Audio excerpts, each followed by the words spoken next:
I am Wiggy Wan, master of the Wiggy Wan ninja clan. The following is a true story. A thunderous crash shook the heavens. This pushed the clouds apart. Then, by the light of the silvery moon, he appeared.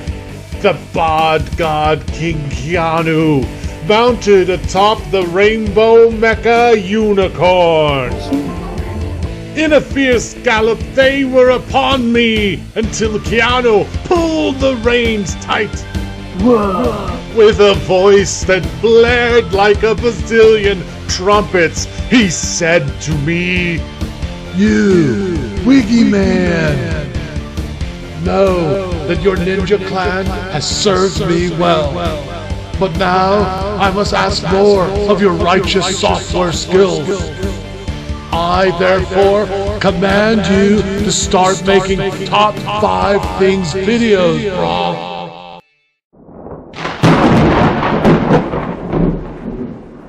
Number 5. Romance. It's no secret Lucasfilm has struggled mucho when trying to portray on-screen romance. To be kind, over the years they've presented a peculiar depiction of relationships that walks the line somewhere between taboo and fetish.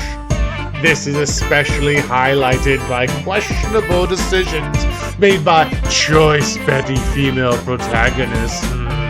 Women who are often portrayed as the moral compass of the story, yet make very questionable decisions in my mind. Well, I guess you don't know everything about women yet.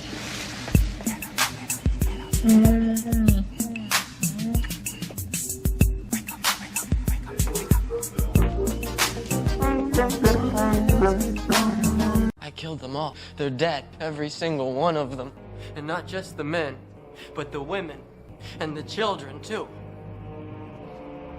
They're like animals, and I slaughtered them like animals.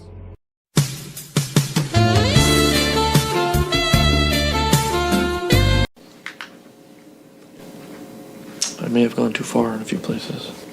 And it doesn't seem, following the departure of the galaxial guru George Lucas, that anything has really changed.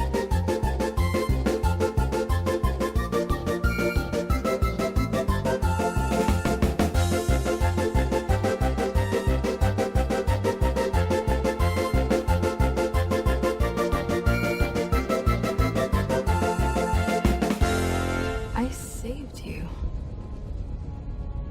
Tell me. That's how we're gonna win. Not fighting what we hate. Saving what we love.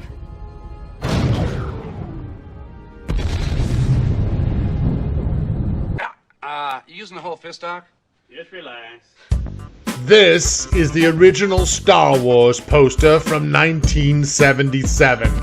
I had this poster in my dojo when I was a little ninja, and each night, after brushing my teeth and praying to the rainbow mecha unicorn and crawling into bed, I'd stare at it, absorbing every choice detail. Then, eventually, my clan mother would tuck me in and turn out my lights. That is when the real adventure would begin, you see, as my dreams took me to a long time ago, where I joined the adventures of a boy, a girl, and a galaxy far, far away. Growing older, of course, I became much more aware of Betty's and the power of their magic tacos. The poster now teased 2 alpha peeps in their primes, comfortable in their skin, confident in their sexuality, and seductive in how they brandished their formidable weaponry. Luke looks like a total alpha Chad, and Leia, oh Leia, the ultimate leggy Betty badass, daring you to stare at her bountiful buffet, only to find her brandishing a means business blaster. This choice babe shows A, she's definitely not weak, and B, you're going to have to fight to win her. This, my clan members, is what a strong woman looks like. She's sensual, confident, complicated, and capable. This is one of the original Force Awakens posters. This might be for China, as a certain character has been deliberately blended into the background.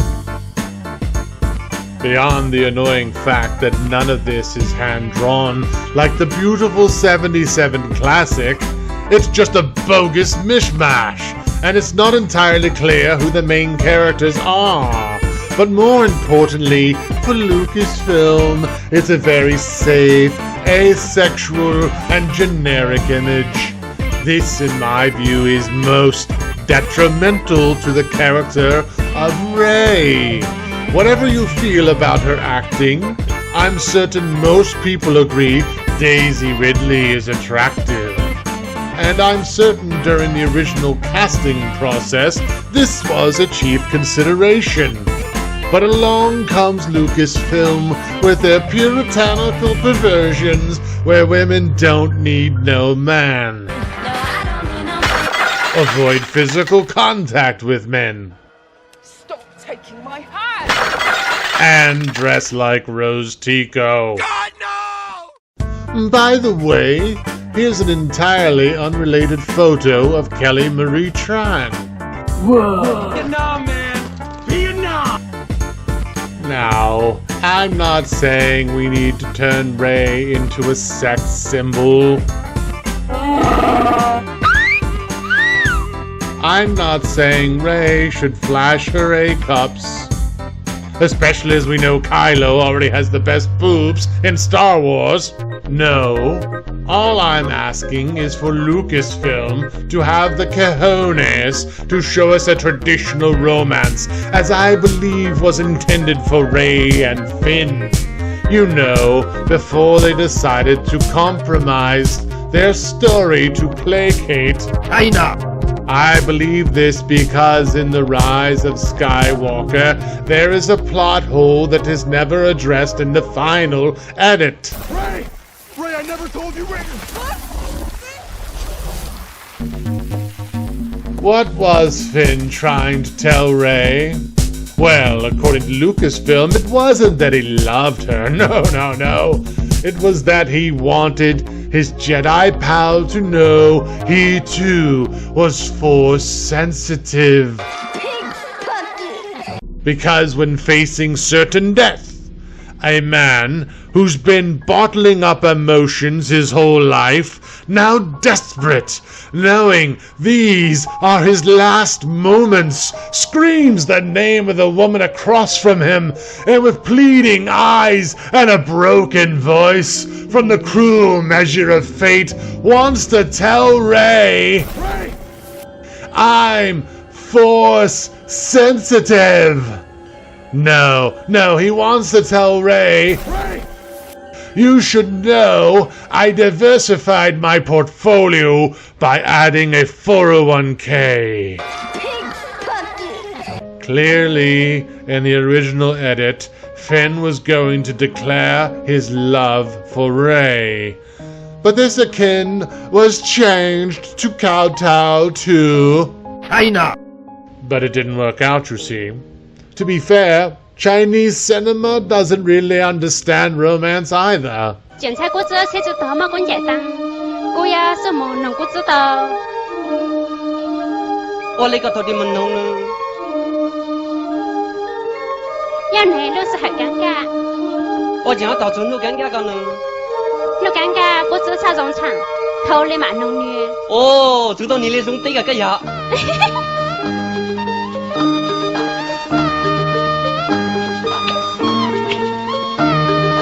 What the fuck? So, I hear you ask, but what does a traditional romance look like, Master Wiggy Wan? Well, my Shadowcraft disciples, during my ritual meditation, I've often pondered this very thing. And happily, my Gucci wetware has crafted the following scenario. As the story begins, Ray loves Finn, and Finn loves Ray, his best friend. And since I doubt Oscar Mayer would ever return to reprise his role as Potterdam, let's just replace him with an entirely new character called Henry Cavill. Finn's best friend Henry is also in love with Ray, but unwilling to profess his desires out of a respect for Finn. Okay, yes, just like Love Actually, stay with me. However, the past catches up with Finn, and in an unexpected turn he's suddenly killed. Or perhaps he makes the sacrifice play we were robbed of in The Last Jedi. There is a significant mourning period for Rey. Wanting nothing more than to hold her and to comfort her, Henry does the opposite and remains distant, conflicted by emotion. They go separate ways, allowing the plot to develop until they're suddenly thrust together.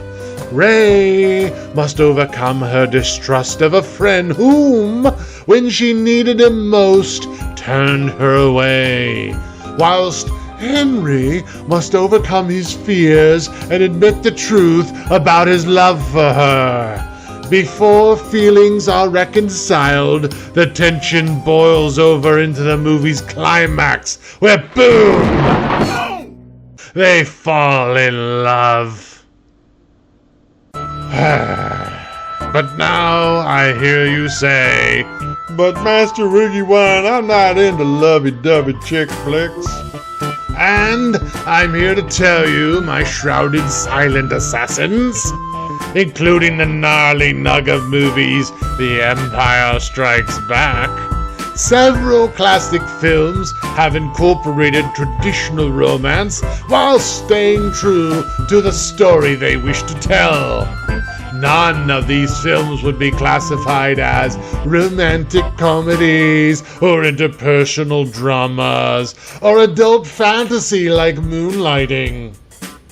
Each of these movies demonstrates how you can creatively interject a love story that positively enhances the film and builds more character for the protagonists.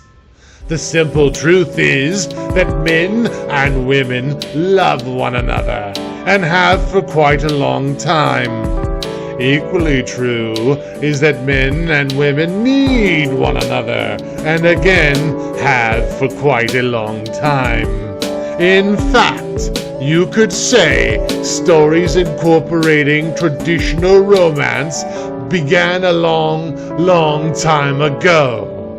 But only Lucasfilm pretends they exist in a galaxy far away.